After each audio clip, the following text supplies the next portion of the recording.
John chapter 19, New American Standard Version.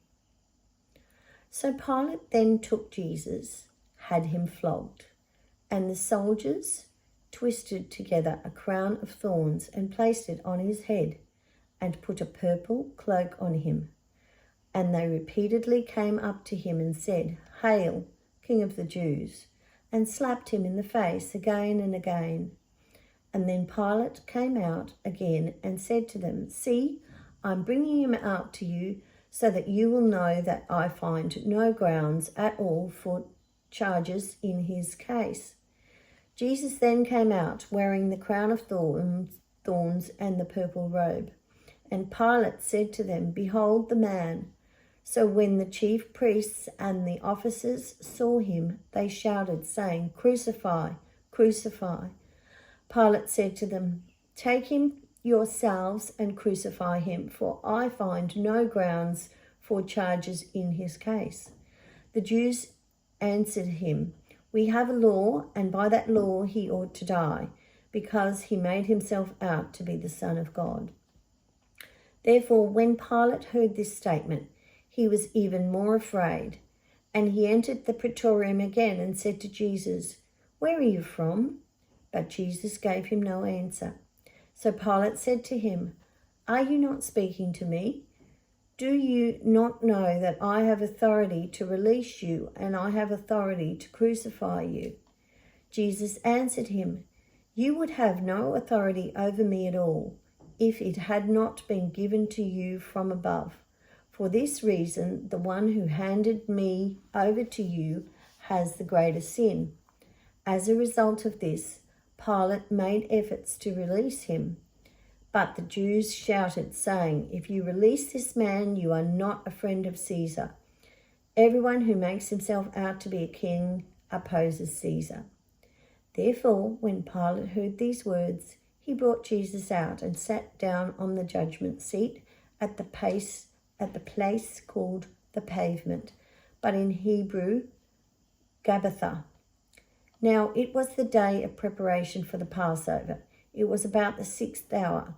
And he said to the Jews, "Look, your king." So they shouted, away with him, crucify him." Pilate said to them, "Shall I crucify your king?" The chief priests answered, "We have no king except Caesar." So then he handed him over to them to be crucified. They took Jesus, therefore, and he went out and carried his own cross to the place called the Place of a Skull, which in Hebrew is called Golgotha. There they crucified him, and with him 2 other men, one on either side, and Jesus in between. Now Pilate also wrote an inscription and put it on the cross. It was written, "Jesus the Nazarene, the King of the Jews." Therefore many of the Jews read this inscription, because the place where Jesus was crucified was near the city, and it was written in Hebrew, Latin, and in Greek. So the chief priests of the Jews were saying to Pilate, "Do not write the King of the Jews, rather write that he said, 'I am the King of the Jews.'" Pilate answered, "What I have written, I have written." Then the soldiers, when they had crucified Jesus, took his outer garments and made 4 parts, a part to each soldier, and the tunic also. But the tunic was seamless, woven in one piece. So they said to one another, "Let's not tear it, but cast lots for it, to decide whose it shall be." This happened so that the scripture would be fulfilled. They divided my garments among themselves, and they cast lots for my clothing. Therefore the soldiers did these things. Now beside the cross of Jesus stood his mother's sister, Mary, the wife of Clopas, and Mary Magdalene. So when Jesus saw his mother and the disciple whom he loved standing nearby, he said to his mother, "Woman, behold your son." Then he said to the disciple, "Behold your mother." And from that hour, the disciple took her into his own household. After this, Jesus, knowing that all things had already been accomplished in order that the scripture would be fulfilled, said, "I'm thirsty." A jar full of sour wine was standing there, so they put a sponge full of the sour wine on a branch of hyssop and brought it up to his mouth. Therefore, when Jesus had received the sour wine, he said, "It is finished," and he bowed his head and gave up his spirit. Now then, since it was the day of preparation, to prevent the bodies from remaining on the cross on the Sabbath, for the Sabbath was a high day, the Jews requested of Pilate that the legs be broken and the bodies be taken away. So the soldiers came and broke the legs of the first man and of the other who was crucified with him.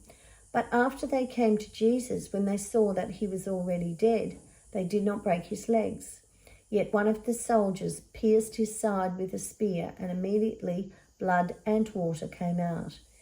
And he who has seen has testified, and his testimony is true, and he knows that he is telling the truth, so that you also may believe. For these things took place so that the scripture would be fulfilled. Not a bone of him shall be broken. And again another scripture, they will look at him whom they pierced. Now, after these things, Joseph of Arimathea, being a disciple of Jesus, but a secret one for fear of the Jews, requested of Pilate that he might take away the body of Jesus. And Pilate granted permission. So he came and took away his body. Nicodemus, who had first come to him by night, also came, bringing a mixture of myrrh and aloes, about 100 leptres weight. So they took the body of Jesus and bound it in linen wrappings with the spices, as is the burial custom of the Jews. Now, in the place where he was crucified, there was a garden, and in the garden was a new tomb in which no one had yet been laid. Therefore, because of the Jewish day of preparation, since the tomb was nearby, they laid Jesus there.